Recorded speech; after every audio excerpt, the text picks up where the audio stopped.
তো বন্ধুরা, আমি লাস্ট ইয়ার অ্যানিভার্সারি উপলক্ষে একটি তাদেরই স্কেচ এঁকে নিয়ে গিয়েছিলাম।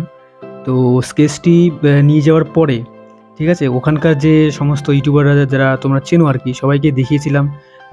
অনেকেই কীরকম কী বললো সেটা তোমরা ভিডিওতে দেখতে পারবে।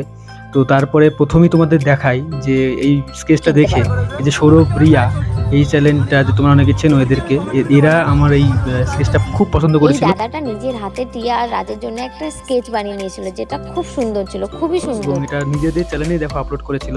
এই স্কেচটা আঁকার জন্য আমার প্রায় সময় লেগেছিল প্রায় 3-4 ঘন্টা এরকম। তো তাও প্রথমে ভাবছিলাম যে এটা হবে কি হবে না, কারণ আমি এরকম ডবল স্কেচ মানে জোড়া স্কেচ কোনোদিন করিনি। তো এই ফার্স্ট টাইম করেছিলাম।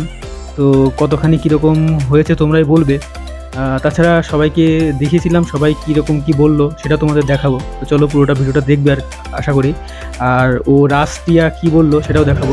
তো প্রথমেই আমি এদেরকে বলেছিলাম যে কেমন ছিল, তো দেখ এরা কী বলছে। তো এরা বলছিল খুব ভালো হয়েছে, তো দিতে পারো। আমি বলছিলাম যে এটা কি দেওয়া যাবে। আমি বলছি যে সবাই বলছে যে খুব ভালো হয়েছে, খুব ভালো হয়েছে। আশেপাশের ছেলেগুলোরাও বলছিল যে এটাকে নানা কথা বলছিল যে এটাকে। দেখো এরাও খুশি হয়েছিল, মানে দেখে পছন্দ হয়েছিল। তো তারপরেও একটু হেজিটেট ফিল হচ্ছিলো যে ছবিটা কি দেবো কি দেবো না, কারণ ওরা নেবে কি নেবে না। তো তারপরে সবাই জোরাজোরি করলো যে হ্যাঁ হ্যাঁ অবশ্যই দাও, অবশ্যই দাও।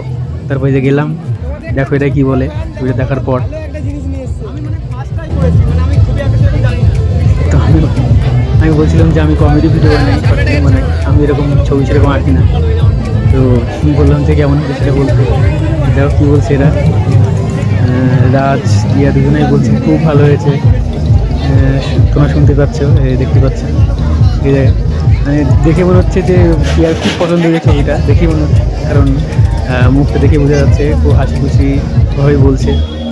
তারপরে এবার একটা ছবি তুলতে বললো, ক্যামেরাম্যান বলছে যে এত সুন্দর হয়েছে ছবি তোলো। চলো তারপর ছবি তুললাম। তারপরে একবার রিয়াকে বললাম যে একটা সেলফি তুলি। তারপরে সেলফি তুললাম, দিয়ে শেষ। বাই, টাটা, ভালো থেকো।